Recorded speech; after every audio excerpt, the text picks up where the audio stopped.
Kolonel Angkatan Udara Zhang Zhengzhi yang bertugas pada malam hari tanggal 17 kehilangan kontak di Hualien setelah lepas landas. Pesawat tempur F-16 nomor 6672 lepas landas dari Hualien pada pukul 18.05 tanggal 17 untuk pelatihan rutin. 2 menit setelah lepas landas, pesawat menghilang dari radar pada 8 mil di timur laut Bandara Hualien. Helikopter Elang Hitam segera melakukan pencarian. Angkatan Laut dan Patroli Laut juga segera mengerahkan belasan kapal untuk mencari dengan pencarian 8 area. Hualien Zhongde di bagian utara dan Laut Luar Shuilien di bagian selatan. MND menyatakan pesawat F-16 berada pada ketinggian 6.000 kaki saat hilang kontak dengan jarak pandang sekitar 4 mil dan hujan ringan. Kolonel Zhang Zhengzhi adalah kapten tempur ke-26 dari sayap kelima dengan total waktu penerbangan 2.230 jam. Ia juga memiliki 1.815 jam terbang dengan F-16 dan merupakan pelatih tempur yang handal.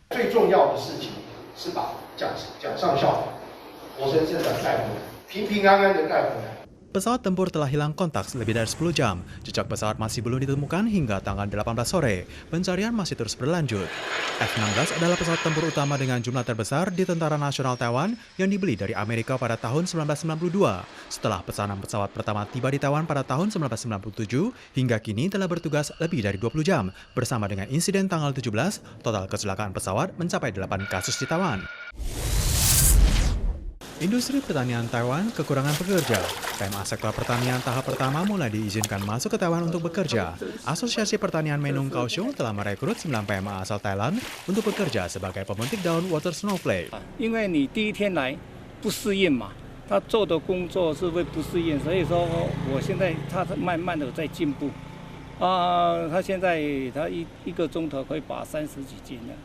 Daun water snowflake adalah hasil perkebunan khusus Menung dengan luas lahan total mencapai 100 hektar dan jumlah produk menduduki 90% jumlah total di pasaran. Sayuran tersebut bisa dipanen dalam 4 musim per tahun, menjadi sumber utama penghasilan bagi petani setempat. Akan tetapi berendam dalam air untuk jangka waktu yang panjang memang menghabiskan banyak tenaga, sehingga kebutuhan akan pekerja baru pun bertambah. 全部都是泰国籍的，而且都是男性，大部分都将近于20到40岁左右。所以我们第一批是，我们也把这些 义工全部都放在我们的野人业者这边，每一个农场先试用1名。 NFA menjelaskan jika perekrutan hanya berupa pelayanan jasa, maka saat merekrut hanya cukup membayar biaya jasa pelayanan saja, tidak dipungut biaya agensi. Selain itu, pelaku usaha akan menyediakan tempat tinggal dan 3 kali makan, serta jaminan asuransi kesehatan dan jaminan UMR. PMA tahap pertama telah menjalani masa karantina 14 hari dan ditempatkan di lokasi perkebunan yang berbeda. Kini, NFA Menung telah mendapatkan izin merekrut ratusan PMA. Diprediksi tahun depan akan ada 3.000 PMA yang datang guna menyelesaikan masalah kekurangan SDM terkait. Taiwan segera memasuki musim kemarau. Sinyal pertanda kondisi air untuk kawasan Tainan tanggal 18 berubah menjadi warna kuning. Artinya Tainan akan segera memasuki pembatasan air tahap 1, yakni pengurangan tekanan air di malam hari. Pemkot mulai mempromosikan penghematan air di lembaga pemerintah, meminta taman industri mengurangi 5% penggunaan air dan menutup kolam air di alun-alun destinasi wisata populer The Spring.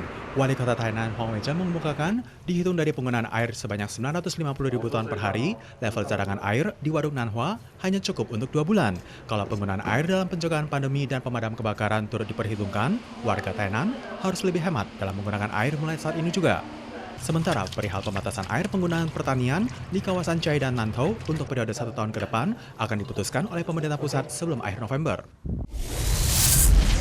Kasus COVID-19 pada pandemi gelombang kedua di Eropa telah menembus 15 juta pada tanggal 17.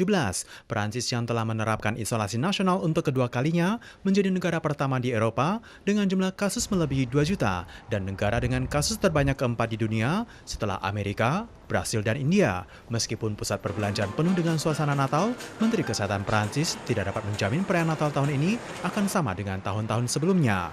Selain berlanjutnya isolasi Perancis, 11 distrik provinsi Skotlandia di Inggris juga memasuki siaga 4 pada tanggal 20, yang juga merupakan tingkat kewaspadaan epidemi tertinggi.